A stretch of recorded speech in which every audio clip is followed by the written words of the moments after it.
Okay, and we're back with the next lesson in the tutorial series.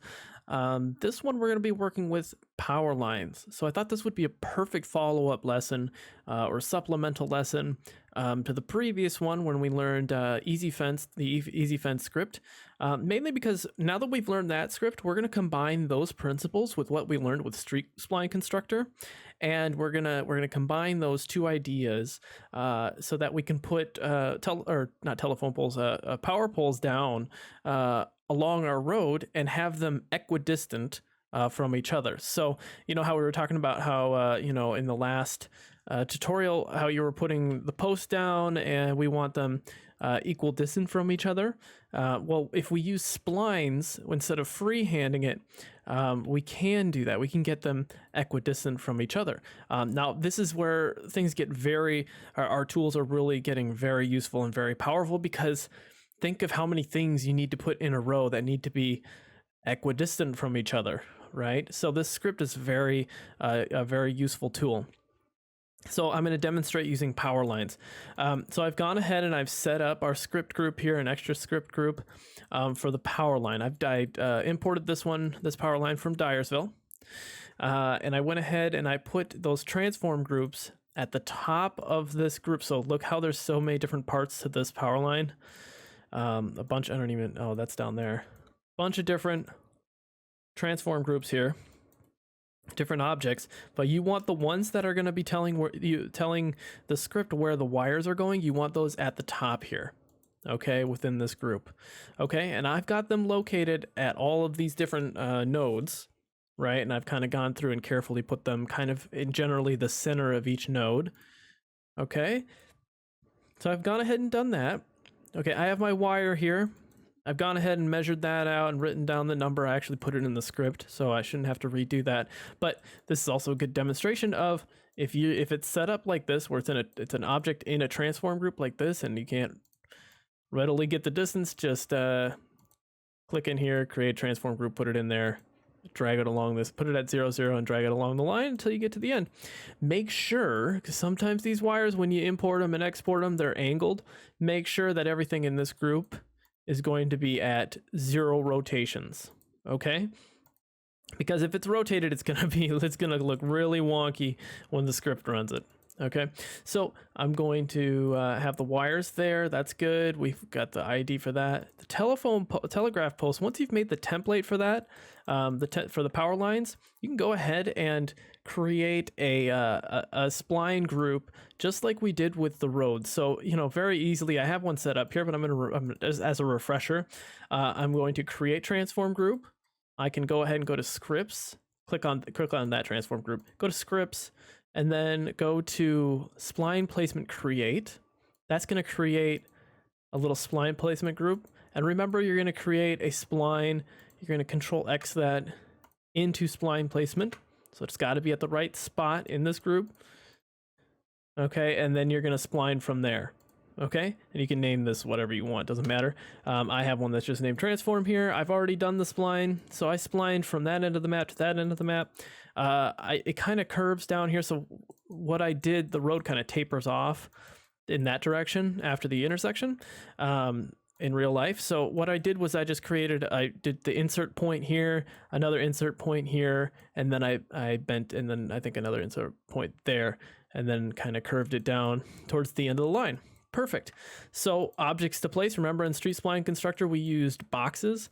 Well, now we're not using boxes. We're using that telegraph post that that template telegraph post that we just created. Okay. Except this one is zeroed out. Put it at 0, 0, 0, everything. All right. Zero it out. So this one is going to be put in objects to place.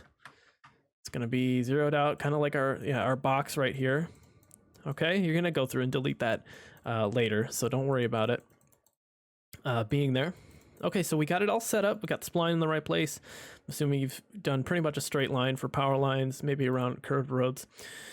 Okay, and you can do this, works with curves and everything. So let's click on spline placement. Let's click on scripts. Let's do spline placement Actually, sorry, no. That's for I'm confusing this with Street Spline Constructor. Let's go to scripts. Let's go to create utility poles 65 meters. You can go ahead and click that now if you'd like, or if you'd like to edit the script to change the distance between the objects, you can go to script editor. You can open this up, and I believe right here you can change object distance between each other. Super powerful tool if you want to place objects in a row for pretty much anything. You know, as long as you measure the distance of, you know, like guardrails and stuff like that. You could probably do it for that as well. You can probably do that with the fence script too, if I'm not mistaken. So yeah, I would just change that number. I haven't messed with these others, but I feel like these could be very powerful as well. I'll have to look into that. Right now, 65 works super well. The script has it set to 65, the one I downloaded. So I'm going to click on spline placement, and I'm going to click on utility poles 65 meters. Look at that. It placed it all down every 65 meters for me, following the terrain too. So can you remember it kind of dips down here? Okay. So all of that is equidistant. Perfect. Okay. Now, all right, we got our wires. Let's go to script editor. Apologize. Go to easy fence now. All right, I have this as gigantic. You can't even see what's going on in the background. I kind of want to zoom down so that when this actually happens, you'll see what happens. I kind of want to, there we go, make it into a smaller box here. Let's go down here. Okay, so wire nodes for what you put on your template is going to be, for me, 1, 2, 3, 4, 5. Okay, so I put 5 in there. You know, for you, maybe it's just 2 wires you're connecting.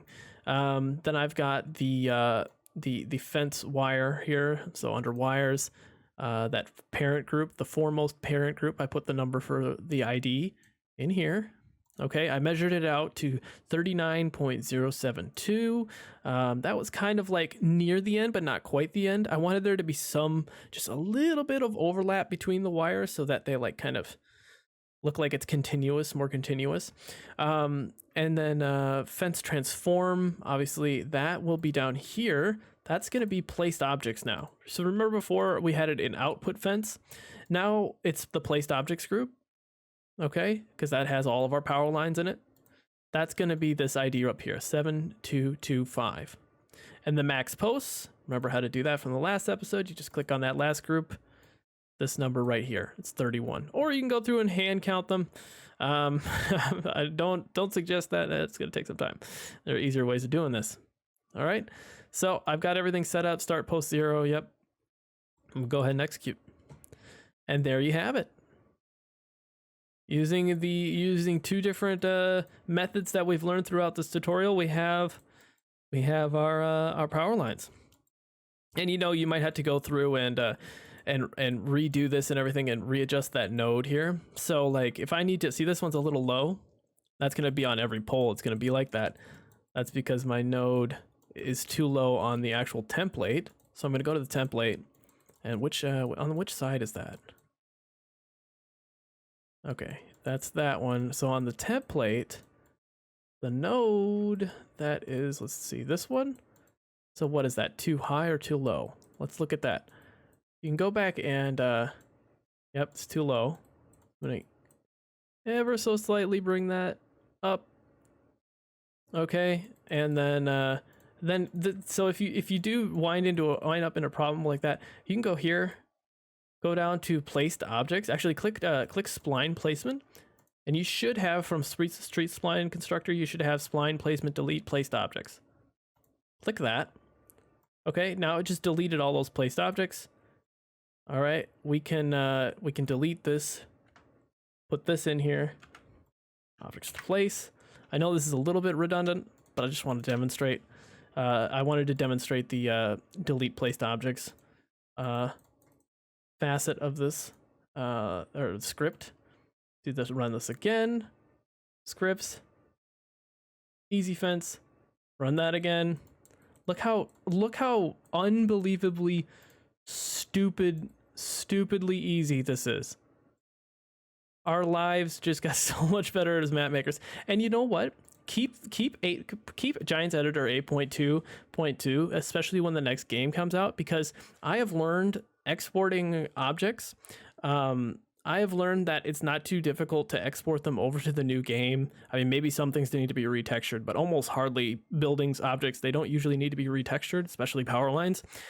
For each new game, as I've converted from 15 to 19, I've converted from 17 to 19 objects and maps and whatnot.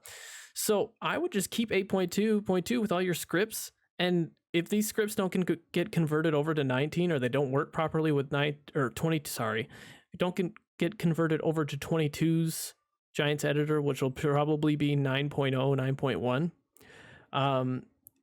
You can always come back here, bring like your terrain back into back to 8.2. I'm sorry, 8.2.2, and just rerun this, or create the spline and rerun the script, and then just export these power lines forward. So all these principles will apply to the upcoming games, assuming they don't change things drastically. It sounds like, from the way they're talking and the way the game's set up, that there aren't going to be huge changes in terms of how Giants Editor functions and how the engine functions with objects. So okay, I hope you found this helpful, and I want to check, actually, let's see what this looks on the end.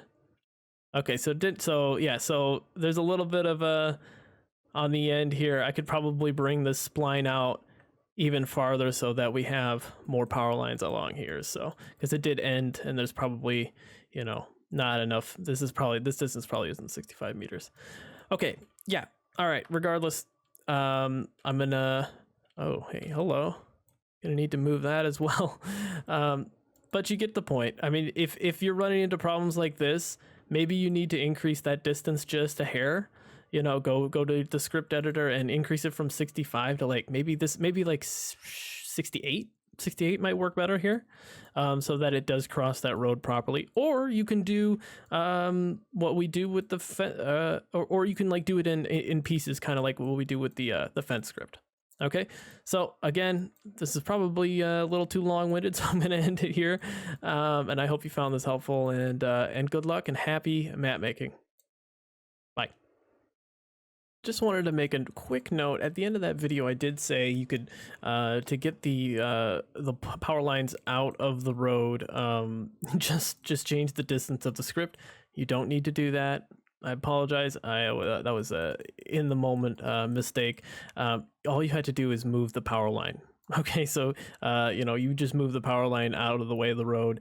The fence script is going to take care of the rest, and it's going to connect these wires. So just wanted to make a quick note of that, so you guys aren't messing around with that 65 meter distance, constantly trying to get it right. So stupid mistake. I apologize for that, and I hope this little bit helps.